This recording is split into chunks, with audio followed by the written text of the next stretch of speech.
IKONINI. So jana inasemekana kuna vile this appeared on the local newspapers. Ilikuwa basically Republic of Kenya 13th Parliament, 3rd session, the Senate. Alafu ilikuwa invitation for submission of memoranda and public hearing.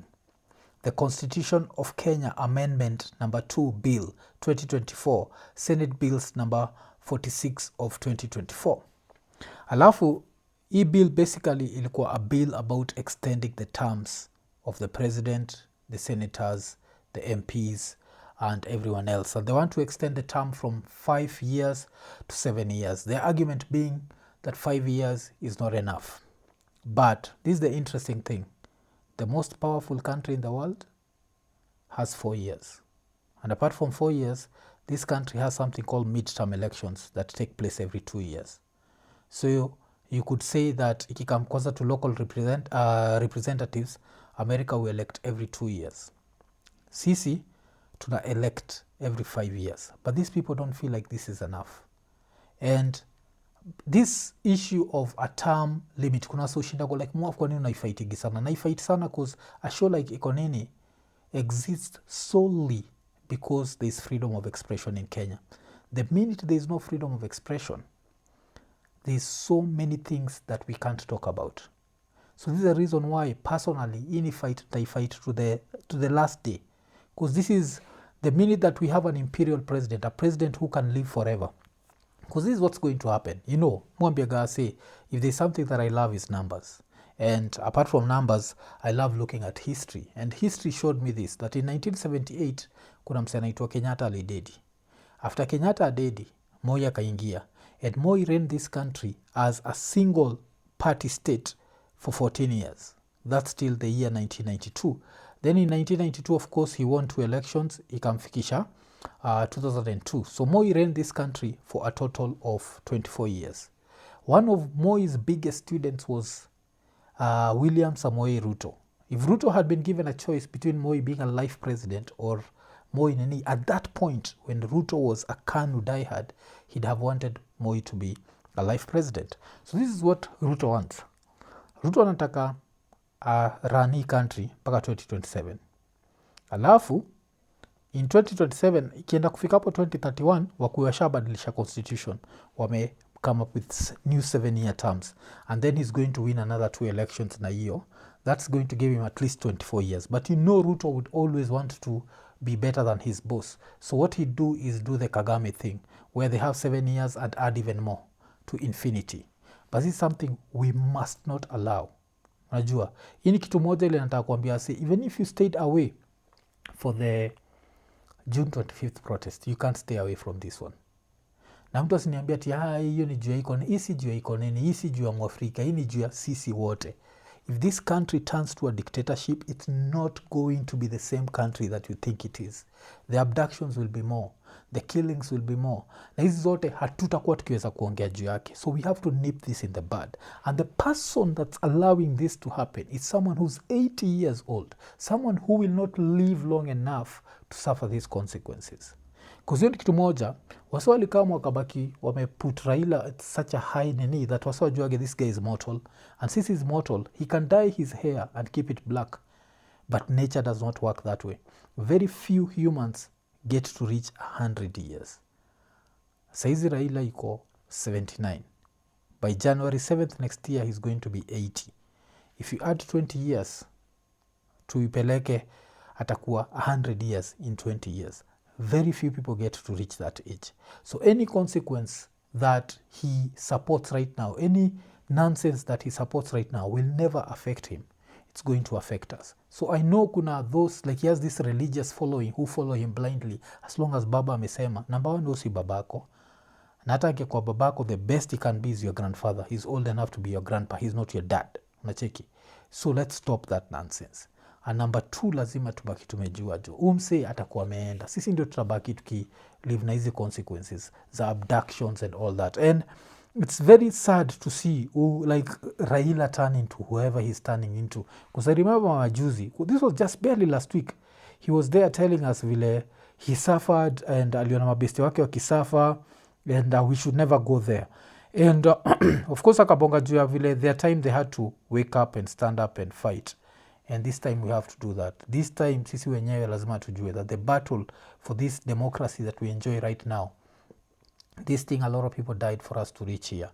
I've given people stories of nakumbukaga nikitoka Primo siku moja, sijaisahau, and women had taken over walikuwa wametake over pale nini Uhuru Park, and we were told to lie chini kwa inaitwa nini, inaitwa Kenya Bus, so that mawe zinarushwa zisitufikie, tukalala chini. That's where we came from, and that's where we must not allow ODM, because this can only happen with ODM's blessing. We will not even talk about UDA na Kenya Kwanza, because UDA Kenya Kwanza, anyone who voted for them was stupid. You knew Ruto was going to do this. Everyone knew Ruto was going to do this.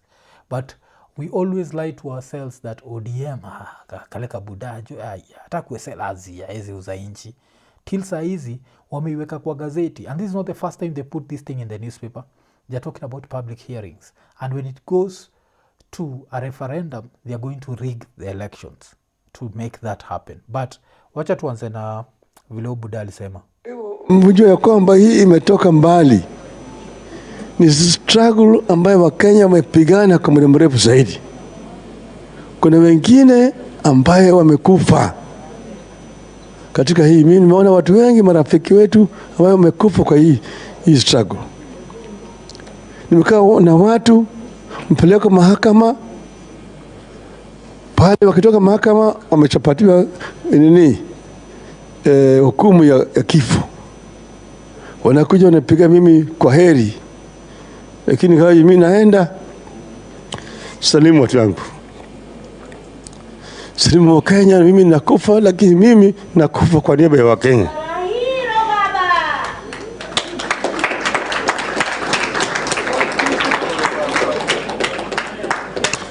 Kwa hivyo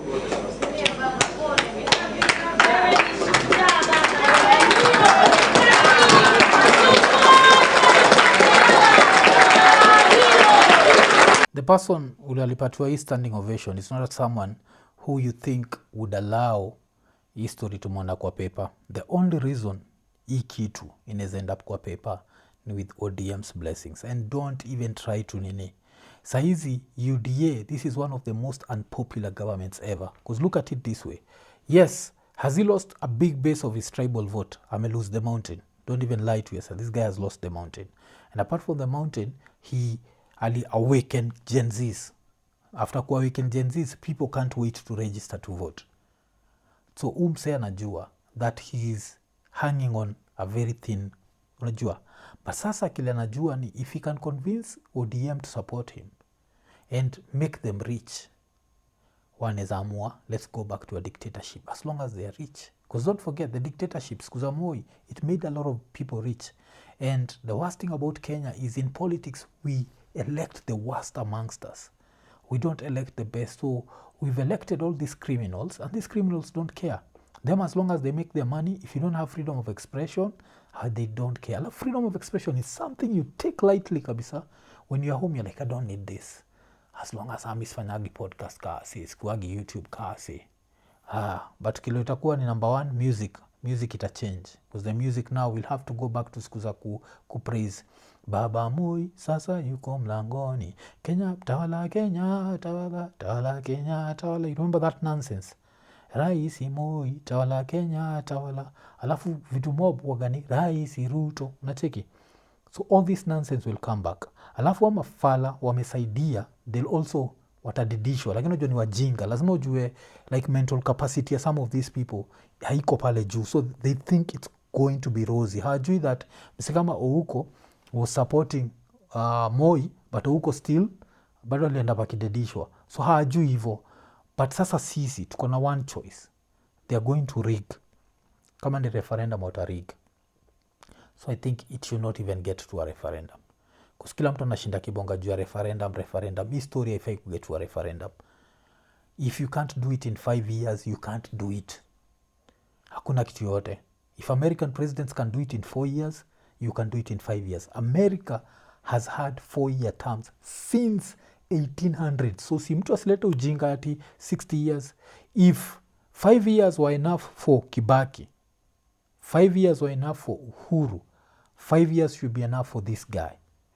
hakuna kitu tuna change juu ya oko, nacheki. Na hii ni kitu lazima tufight sisi wote kabisa. Hii ni kitu lazima, na ni sad sana kuona like one of the bases which like one of the things wezi danganya wasi, like one of the things niko na holding pride nayo nikiangaliaga place kama Kisumu, niko naiangaliaga kama ile place inakipigi gava in check. Unajua hizi ni zile raya zinajua the power of a democracy, yes, but saa hizi jo following an 8-year-old man who the probability of like Raila akidedi saa hizi ni natural causes.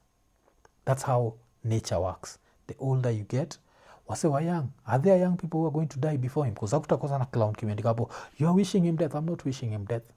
I just know that's how nature works. The next 20 years, no matter how much he dyes his hair, nature will catch up with him. Kama unashindwa, mzabaki umetafuta image ya Carter. Carter is the first president wa US kufika 100 years. And if you look at Jimmy Carter, right now, kuna vile like he's basically non-existent.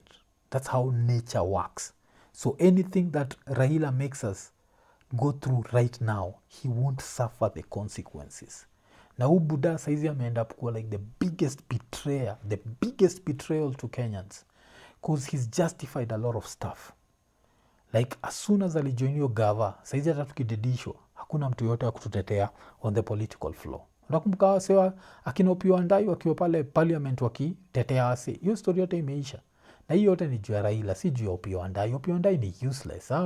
Akina Mbadi wote ni useless. It's only this guy. This is the guy that presidents shake their hands, and after they shake their hands, they normally have a license to do some of the worst things possible. So kulikuwa na hiyo Nation article jana, the Nation article kumeandikwa the rise of a political chameleon. Also kumeandikwa Raila Odinga has been regarded as the opposition leader for years. He now dismantles the label at will, depending on season. Wears the broker tag with ease. He oscillates between an opposition leader and an insider of the ruling regime without batting an eyelid. And one of the things he's always taken advantage of is the unconditional Luo support. Like Luos usupportigia mse unconditionally, and wengi wao ndio wanaitanga baba usewacho nini. But kile kitu moja ilo happenigi, this happens everywhere. Kuna ngoma moja ya Bob Marley inaitwa I Shot the Sheriff, and I think the Raila Luo story should reach the I Shot the Sheriff level, where Bob Marley ubongaga juu ya like going to the well with a bucket. Okay, wacha ni mquote. Yusemaga, every day the bucket ago a well. One day the bottom ago drop out. One day the bottom ago drop out. Raila ametumia hii like political support that he's had for very many times to go to the well, and the well is the government well, and with it, this he's able to scoop his water, and the water we are talking about is money for his family and money for whatever. But one day the bottom will go drop out. That means that one day this support has to end. You have to ask yourself, and mi siongei kama Kenya Kwanza, mi sijai support Kenya Kwanza, mi naongea na wewe kama Mkenya uko anywhere. Are we going to allow someone who's over 80 years old to lead us to hell? Why? Because he's setting up his kids for the... Because even this thing, if it happens, his kids are going to suffer. But in kama ajali, like hasi want try to change the constitution to actually increase the term of a president, MCAs, and these MCAs and whatever, they know that most of them are not coming back. So I think what they have in their mind is wakichange constitution, sasa election itapushiwa from 2027 to 2029, but it shouldn't work that way because a lot of them are not coming back. Koli cheki kulikuwa na videos kwa zinaonyesha nani, ilikuwa ni Kimani Ichung'wah, like I think it was in Kikuyu, where people were burning flag yake, like walikuwa na burn his banner. Like that's how much people are mad at Kimani Ichung'wah. So he knows very well he's not coming back through inaitwa nini, harudi as a politician, but anaweza rudi as something else, nominated, yes, through na Ruto anaweza baki amemnominate, so him knows that. So but sisi tunatakaje? Because me hii story imenishtua sana. Like the first time when I heard it, I was worried, and then tukahave nani hapa, tulihave umse anaitwa Ken Mijungu, and Ken Mijungu to a certain level ended up making me calm down because alikuwa nabonga juu ya the constitution and how it's supreme and everything, but I don't think these guys care about the constitution that much. Right now they've gotten rid of Kimani Ichung'wah. I think what if you were to ask me what they've done is, kwa hizi secret meetings, there has to be meetings that happen where the Moses Kurias are there, and there have to be meetings that happen that the Moses Kurias are not there. So zile meetings who happen without the Moses Kuria, utapata most probably these ODM people are told that it's time to get power from central and move it to other areas. So they want to get it, ni give me, let me run, alafu ntawaachia. Alafu with that nonsense they end up accepting this, because any Kenyan who would want us to go back to an imperial president is, and I think that we need to change this. One day when we have a president who loves Kenya, inafaa kufika level where if anyone suggests an extension of term, they're charged with treason. I think that would be it. If 8 years is enough for an American president to control the biggest economy in the world, 10 years should be enough for any clown who wants to steal as much as he wants to steal, then fuck off. Tulianza kuambia Uhuru at some point, we maliza uende. What's different with this guy? Why does he want to run the country forever? Kwa nini ataka kurun country forever? And then hide behind the Cherageis of this world. Afu napata there are few people who believe that Cheragei was sent by Rigathi to change the constitution. No, he was not. Whom say anataka kurun country forever. So yes, ikitu, does it require a referendum? Yes. Do we have faith in the IBC that we'll get? No. Wacha tusikie kile nani alisema. Hii ilikuwa ni Ken Mijungu.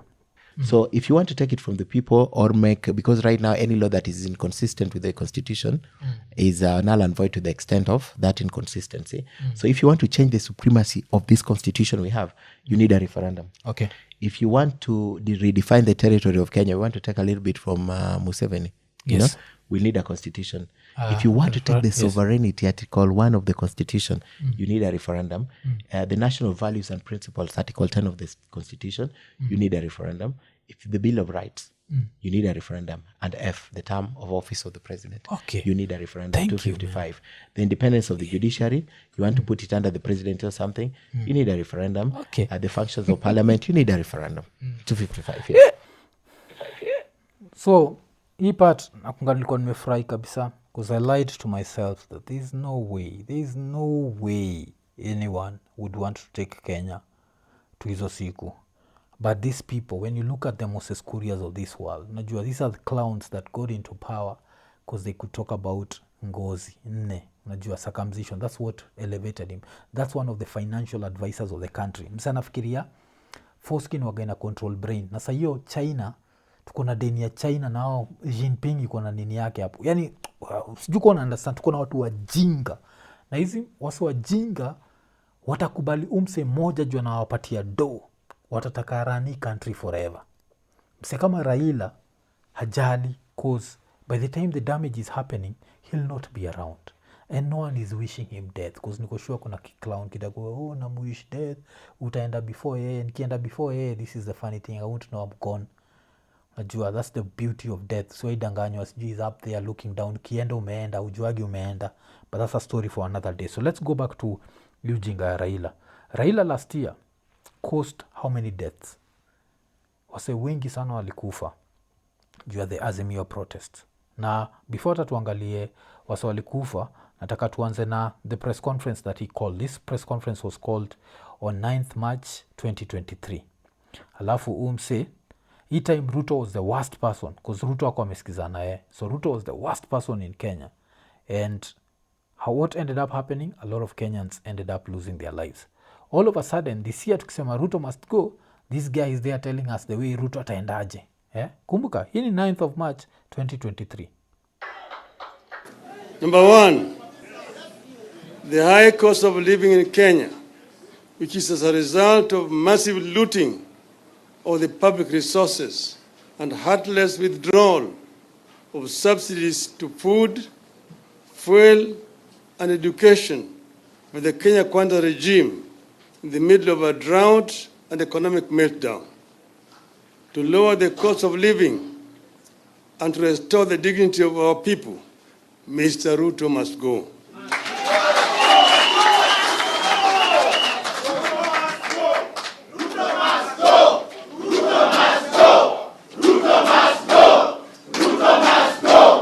Askia, Ruto must go. This is last year. As soon as he's pulled into the government, now Ruto shouldn't go.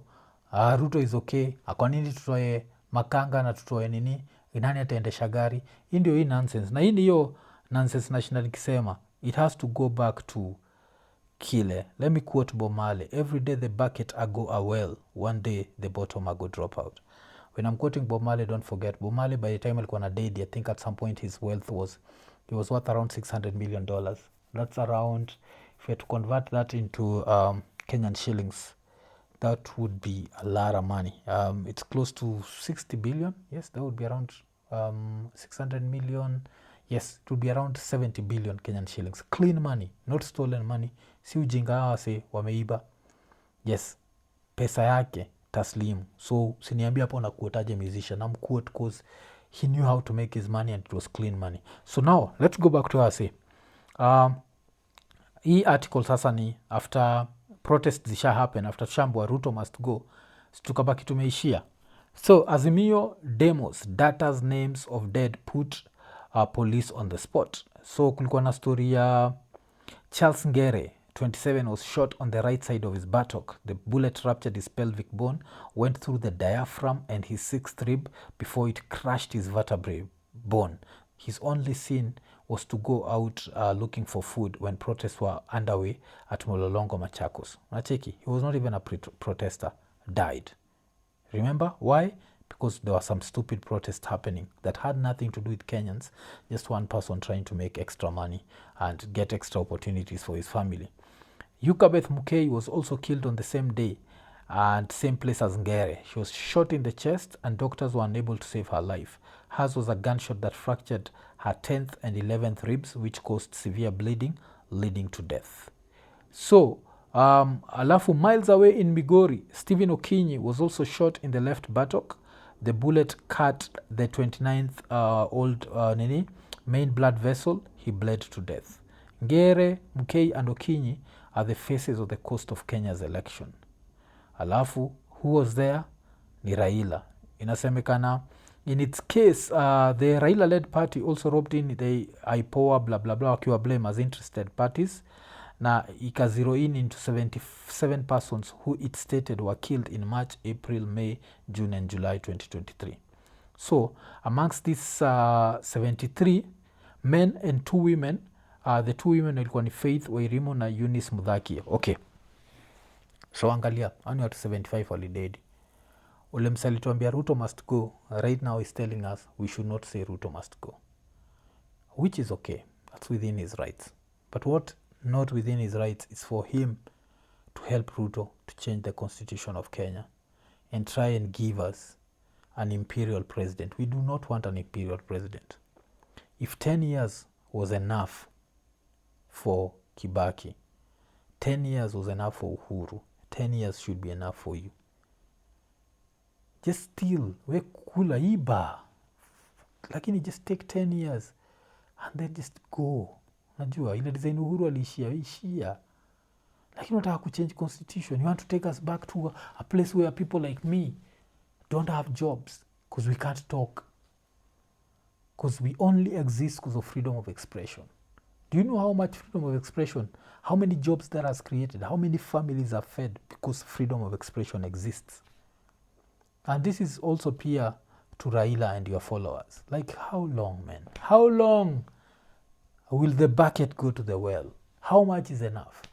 Because every time Raila goes with this bucket, hii bucket inakuwaga imejaa damu afu inamwagwa nje. Yo, kuna Ecuador hapo ndani. How long can this go on? At some point, we have to say enough is enough.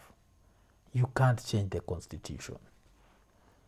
So hawa say lazima wabaki wamejua. Akina ODM na nini. Yes, June 25th tulitokea, mkatudedisha, tukarudi home. But one day, the bottom ago drop out. Hiyo ni fear. Fear pia iko na nika bucket fulani ka fear. One day hiyo bucket ya fear itaanguka. Alafu sasa mtadu. Kila mtu atadidishwa. Hamwezi. At some point pia nyinyi lazima mjue. Like Ibeni mmeiba.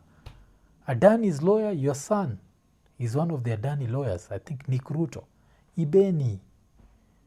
Ketrako iba. Bei ya power ongezeni. Do anything you want to do. The same thing Rigiji aliwaambia. Fanyeni kile mnataka kufanya. But tuachie hii constitution yetu jo. Because hii constitution itawa outlive. It's going to outlive you. The country will outlive you. No matter what you do, this country will outlive you. Kenyatta was the president of Kenya. Alikuwa na feel ni kama country haiwezi endelea bila yeye. Alidedi, nchi ikaendelea. Moi akadedi, nchi ikaendelea. Kibaki akadedi, nchi ikaendelea. Acheki. So the country is not controlled by politicians. Nyanza itaendelea even long after Raila is gone. A few generations from now, no one will remember Raila. Why? Because he left no legacy. When you build a legacy and then you destroy it, people forget you. So that's going to happen. But one thing, trying to change the constitution so that you can steal more, so that you can sign more Adani deals, so you can... And this year constitution tuna blame Raila. Hii hata to blame Ruto. Because Ruto knew, like, June 25th, Ruto alikuwa anajua his goose is cooked. That's why he started blaming everyone. Aka blame Ford Foundation, aka blame nini, naka end up amezero in on Rigiji. Saika kwa Rigiji sponsored the protest. And now, tukimalizia hii story pia, lazima nibongejwe kitu moja. This goes out to the Gen Zs. Tafadhali, msiwahi sahau. There is that famous saying, the enemy of your enemy is your friend. Right now we know Rigiji is not the cleanest person. But right now he's our friend. Anyone who can help us fight against an imperial president is our friend. This is not the time to start saying, Kalonzo is the same as Raila, Kalonzo is the same as no. Saizi, Kalonzo ni beste yetu. Because he wants to be president. That means he does not want the constitution to change. Karua wants to be president. Hataki constitution change. Kioni, I don't know kama iko na presidential ambitions, hataki constitution change. Anyone who does not want the constitution to change is our friend. Msikuwe na hiyo ujinga ya sijui it has to be someone young. This is not about youth. Out of all Kenyan presidents, Ruto is the youngest Kenyan president ever, if I'm not wrong. And look at what he's doing to us right now. What is he doing? No, he's not the youngest. So Uhuru was the youngest. But Ruto is the second youngest. Uhuru left at 61. Uhuru was like, this guy is telling us that 65 is too early to retire. Uhuru retired at 61. What nonsense are we talking about hapa? Acheki. So, saizi, this is just a message to ODM and wasekaki na uguda. Wase saizi wana celebrate. Unapata msea na celebrate ati Ruto's room was, Rigathi's room was bagged. It's dictators that bag rooms. Otherwise, saizi, if Kenya turns to a dictatorship, the IKONINI studio will be bagged. By the time na rekodi, by the time asubuhi unafaa kuiona, nitakuwa tayari niko arrested, niko pahali na ujui. I'd have to change all my shows to be live so I can be arrested live. But damn, man, how did we get here? That wase wa Nyanza, wase washaonaga the pain of the laws not being followed, want laws not to be followed. There is no dictator that follows the law. The only reason to change the Kenya constitution is to try and turn it into a dictatorship. And that's something that we should not allow.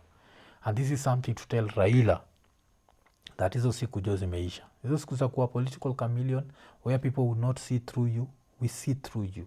And the reason why we saw through you is you had a reason to step aside. Vila swali kuambia tu, lenga, wacha protest zi happen.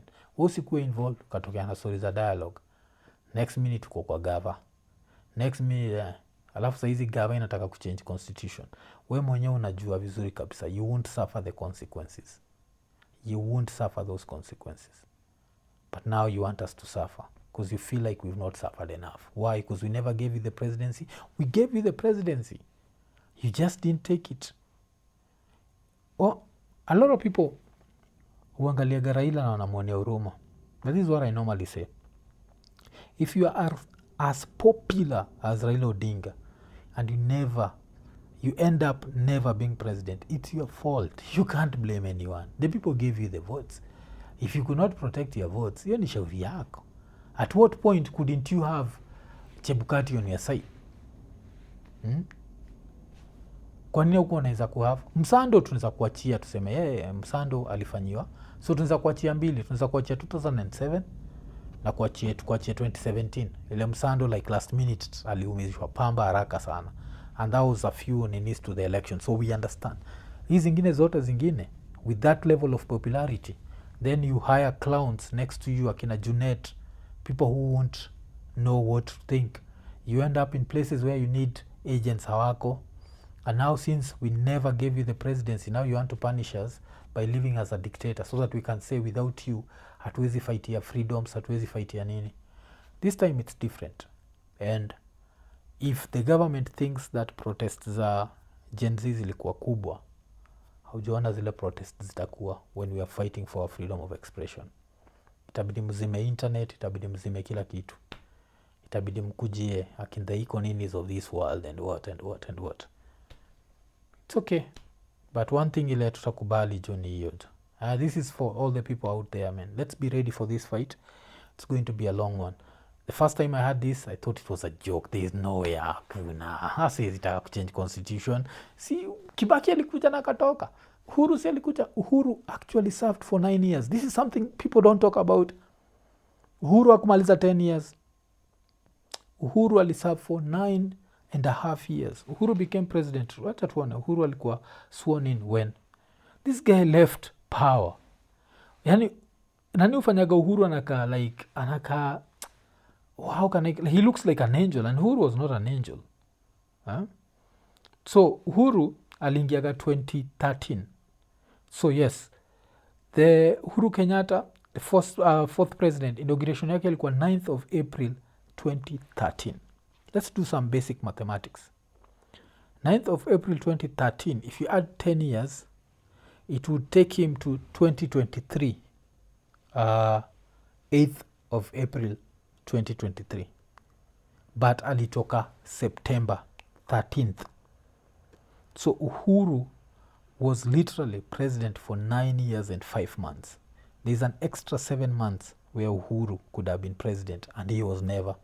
And that was enough for him. This guy wants 24 years, and fuck off. IKONINI.